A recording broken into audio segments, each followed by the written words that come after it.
nakama, selamat datang di channel Anime OP. Yuk, sebelum masuk ke pembahasannya, jangan lupa like video ini ya bosku. Like dari kalian akan menambah semangat Mimin untuk terus memberikan informasi terbaru mengenai One Piece pada nakama semua.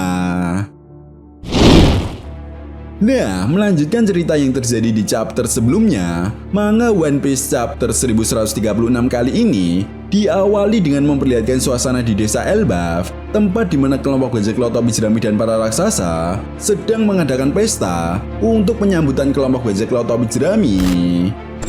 Di momen ini juga, kita bisa melihat ekspresi mereka semua yang tampak senang sambil menikmati makanan dan minuman yang telah disediakan sebelumnya. Selain itu, kita juga bisa melihat Kolon yang sebelumnya telah dikonfirmasi sebagai ras campuran antara raksasa dan manusia. Yap, seperti yang kita tahu, ibu dari Kolon ini adalah Ripley yang merupakan guru dari sekolah Warus. Sedangkan ayahnya sendiri adalah seorang manusia yang dikatakan sebagai mantan bajak laut kuat yang kini berada di suatu tempat di Pulau Elbaf. Setelah itu, di tengah-tengah pesta, Jarul kemudian mengatakan bahwa dirinya selalu mengikuti berita terbaru dari kelompok bajak laut topi jerami.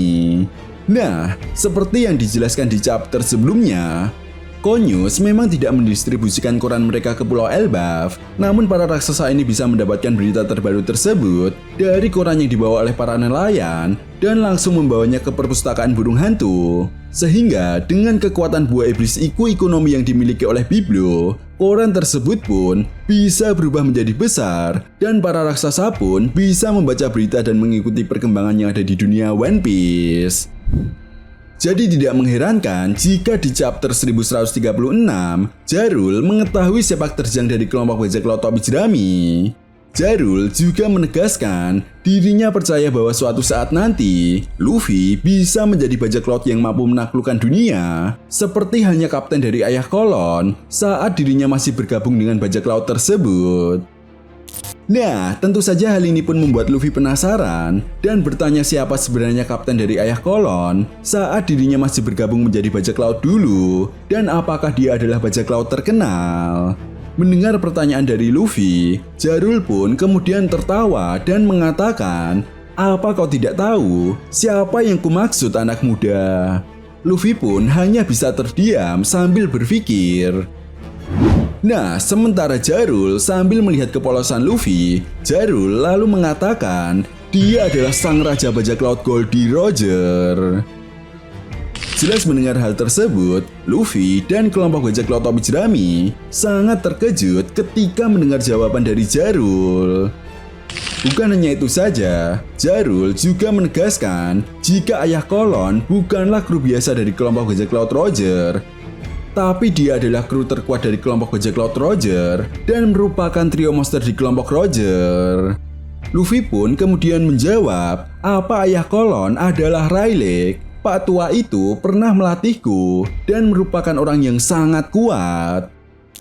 Jarul pun kemudian mengatakan, ya, Rayleigh memang tangan kanan dari kelompok bajak laut Roger. Dia juga adalah salah satu orang terkuat yang ada di kelompok Roger. Namun bukan Rayleigh yang kumaksud, tetapi ayah dari Kolon adalah Skopper Gaban, orang terkuat ketiga yang ada di kelompok bajak laut Roger. Jarul lalu menjelaskan jika Rayleigh dan Skopper Gaban dulunya adalah orang terkuat yang ada di kelompok Roger, dan mereka berdua adalah kunci penting dalam pencapaian Roger menjadi seorang raja bajak laut.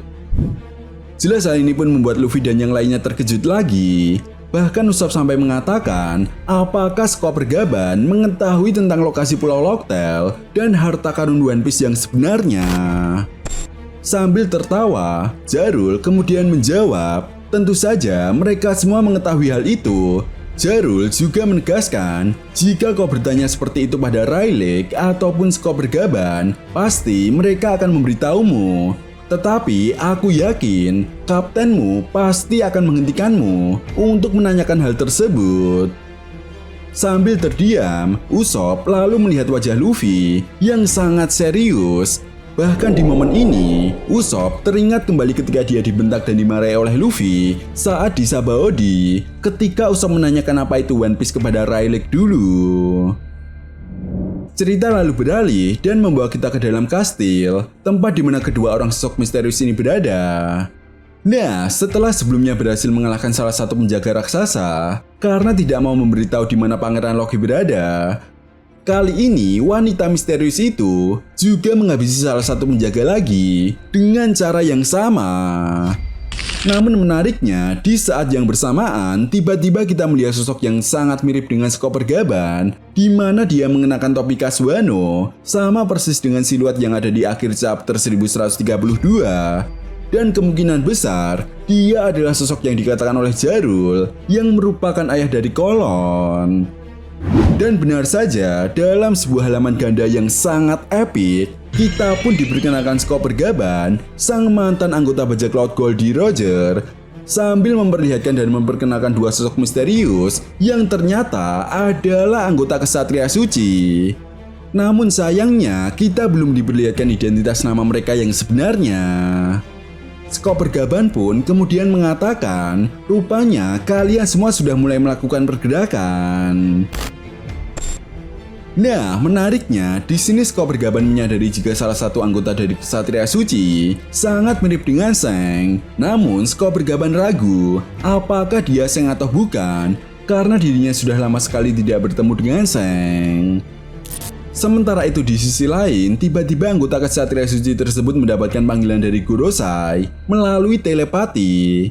Jadi, di sini sudah diketahui ya bosku, jika Gorosei bisa melakukan telepati kepada anggota Kesatria Suci. Nah, di sini Garling Figureland menyuruh mereka untuk segera pergi mencari Pangeran Loki dan tidak usah membuat masalah dengan meladeni orang yang merepotkan di sana. Mendengar perintah tersebut, kedua anggota Kesatria Suci ini langsung melakukan apa yang diperintahkan oleh Garling dan pergi menggunakan kekuatan teleportasi. Namun sayangnya belum diketahui pasti ya bosku, kemanakah anggota Kesatria Suci ini pergi. Sementara itu, Skoper Gaban yang mengetahui kedua raksasa itu terluka cukup parah, kemudian segera mengobati mereka. Shin pun kemudian berganti dan membawa kita ke Tanah Suci Merijoa, tempat di ruang otoritas Gorosei. Nah, setelah sebelumnya Gorosei Garling melakukan panggilan telepati kepada kedua anggota Kesatria Suci, di momen ini kita bisa melihat para Gorosei sedang berdiskusi tentang kelompok bajak laut topi jerami dan Skoper Gaban yang saat ini sedang berada di Pulau Elbaf. Nah, menariknya saat nama Skoper Gaban ini disinggung, tiba-tiba Garling Figureland mulai teringat insiden saat pertempuran besar yang terjadi di God Valley. Yap, seperti yang kita tahu ya bosku, baik Garling ataupun Skoper Gaban, mereka berdua sama-sama pernah terlibat dalam insiden God Valley. Jadi tidak mengherankan jika Garling Figureland mengetahui betul bagaimana kekuatan Skoper Gaban yang menurutnya sangat merepotkan. Sementara itu, Gorosei Warkuri kemudian mengatakan, jika benar Skoper Gaban ada di Pulau Elbaf, maka ini akan menjadi ancaman bagi anggota Kesatria Suci yang saat ini sedang melakukan misi mereka.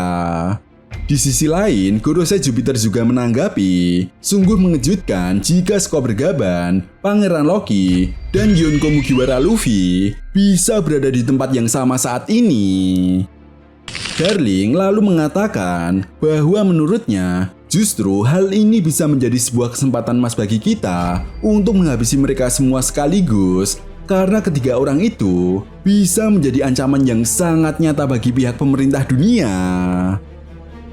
Lalu setelah itu di akhir chapter, Shin pun kemudian berganti dan memperlihatkan suasana di desa, tempat di mana Luffy dan para raksasa sedang mengadakan pesta.